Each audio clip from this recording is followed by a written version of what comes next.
Shalom, bersama saya Pendeta Reza Abraham dalam ringkasan pelajaran Sekolah Sabat, 5 menit. Di pelajaran yang ke-8 di triwulan ini kita belajar tentang dalam Mazmur, bagian yang pertama.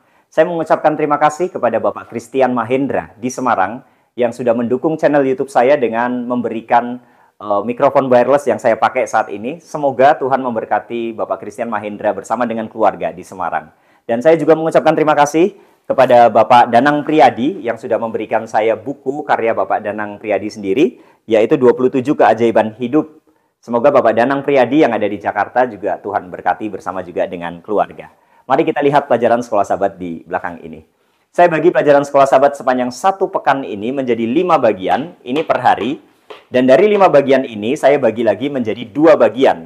Ini gampang, ini simple, karena kita dapat melihat di sana bagian pertama adalah Kitab Mazmur, bagian yang kedua adalah Kitab Wahyu, khususnya Wahyu pasal 14.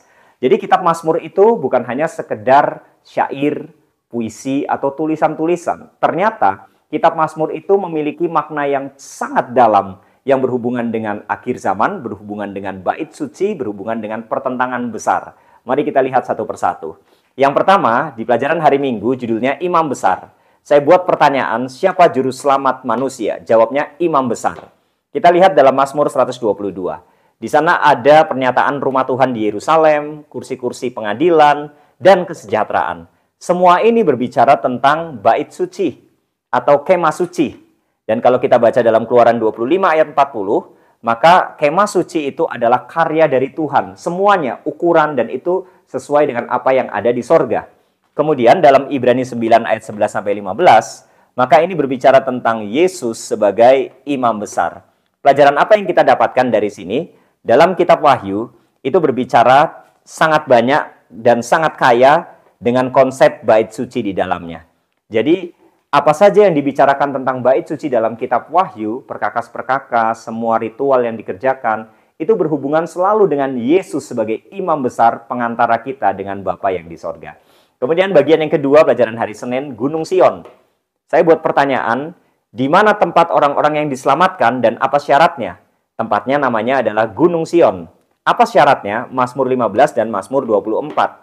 Jadi dalam Mazmur 15 dan Mazmur 24, saya tidak bacakan di sana. Tapi isinya di sana pertanyaan dari pemazmur, siapa yang layak untuk berdiri di Bukit Sion atau di Gunung Tuhan? Disebutkan di sana tidak bercela, harus adil, menyatakan kebenaran, dan lain sebagainya di sana. Nah, sekarang kita bandingkan dengan kitab Wahyu pasal 14 ayat 1. Ada anak domba di Bukit Sion bersama dengan 144.000 orang yang tertulis namanya, yaitu nama Tuhan di dahi mereka. Jadi dalam Wahyu 14 ayat 1 bukan hanya orang-orang yang diselamatkan yang ada di Bukit Sion, ternyata didahului dengan adanya anak domba, yaitu Yesus Kristus. Artinya, apa yang mereka dapatkan ada di Bukit Sion itu bukan karena usaha mereka, tapi karena ada Yesus yang memberikan keselamatan kepada mereka. Apa yang mereka kerjakan dalam perbuatan-perbuatan ini adalah hasil dari keselamatan yang Yesus sudah berikan kepada mereka. Kemudian bagian yang ketiga, pelajaran hari Selasa. Nama Tuhan, ini masih sama pertanyaannya, apa syaratnya untuk diselamatkan? Ini berbicara tentang nama Tuhan. Dalam Mazmur 119 ayat 55, pemazmur mengatakan, ingat nama Tuhan itu berhubungan dengan berpegang pada Taurat.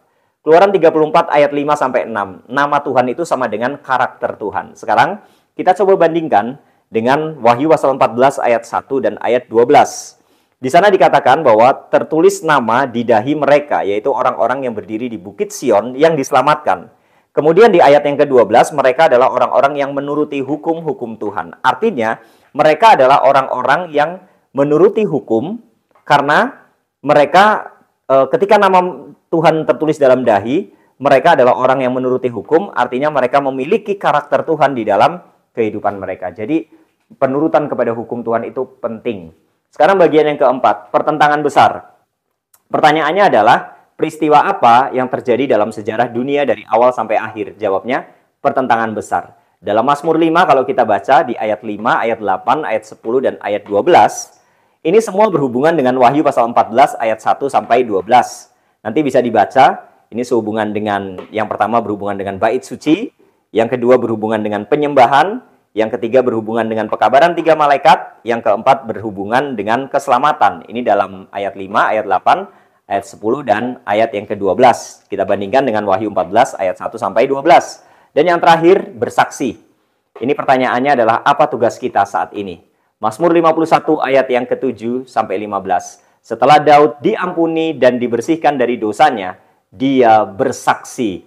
Maka dalam kitab Wahyu pasal 14 ayat 6 sampai 8, Injil kebenaran harus disampaikan kepada setiap orang di seluruh dunia.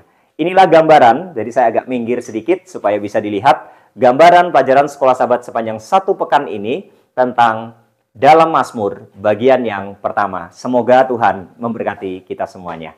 Amin.